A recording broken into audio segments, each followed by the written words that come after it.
എല്ലാവർക്കും നമസ്കാരം. ഞാൻ യൂണിറ്റി ടൈൽസിന്റെ ലിൻഡു ആന്റണി. ഇന്ന് ഞാൻ ഒരു പുതിയ പ്രോഡക്റ്റ് ആണ്. യൂണിറ്റിയിൽ എപ്പോഴും ഏറ്റവും ലേറ്റസ്റ്റ് വേർഷൻസ് ആയിട്ടുള്ള ഡിസൈൻസും അതുപോലെ തന്നെ പ്രോഡക്റ്റുകളും സൈസസ് എല്ലാം യൂണിറ്റിൽ വരുന്നുണ്ട്. അപ്പൊ ഞാൻ ഇന്ന് മറ്റൊരു വ്യത്യാസമുള്ള ഒരു പ്രോഡക്റ്റ് ആണ്. കാരണം നമ്മൾ നോക്കുമ്പോൾ ഏകദേശം ബീജ് കളറിലുള്ള ഒരു പ്ലെയിൻ ആണ്. അതിന് നമ്മൾ ഓവറോൾ ഹാങ്ങിങ് ലീവ്സ് എന്നുള്ള ഒരു കാറ്റഗറിയിൽ പെട്ട ഒരു ഡെക്കറാണ് കാണിക്കുന്നത്. വളരെ രസമാണ്. പക്ഷെ ഇതിന്റെ സർഫേസ് എന്ന് പറഞ്ഞു കഴിഞ്ഞാൽ ഒരു അല്പം ജൂട്ട് ടൈപ്പിലുള്ള നമ്മുടെ ശരിക്കും പറഞ്ഞ കാർവിംഗ് ആണ്.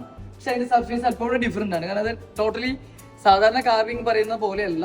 പക്ഷെ ഒരു റിയാക്റ്റീവ് സീരീസിൽ തന്നെ ഒരു ജൂട്ട് ഫീൽ വരാവുന്ന രീതിയിലുള്ള ഒരു ഹാങ്ങിങ് ലീഫ് കോമ്പിനേഷൻ ആണ്. എസ്പെഷ്യലി ഇതിന്റെ കളർ കോമ്പിനേഷൻ എക്സ്ട്രീംലി ഒരു എക്സലന്റ് തന്നെയാണ് പറയാൻ പറ്റുള്ളൂ. അത്ര ഡിഫറെന്റ് ആയിട്ടുള്ള പ്രൊഡക്റ്റ് ആണ്.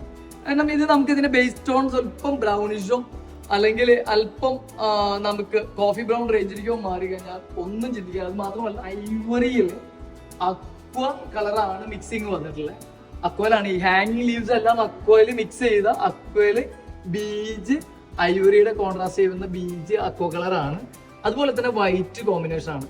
അതിന് ചെറിയ രീതിയിൽ ഫ്ലവേഴ്സ് കാണിക്കുന്നത് അത് വൈറ്റും ബീജും ബ്രൗണും മിക്സ് ചെയ്യുന്ന രീതിയിലുള്ള കളറാണ് കൊടുക്കുന്നത്. അപ്പൊ ഏറ്റവും എക്സലന്റ് ആയിട്ടുള്ള ഒരു ടോണാണ്. അതിൽ ഫ്ലോർ കൂടെ വരുമ്പോൾ നമുക്ക് അതിന്റെ ഏറ്റവും മനോഹാരിത നമുക്ക് ലഭിക്കുന്നതാണ്.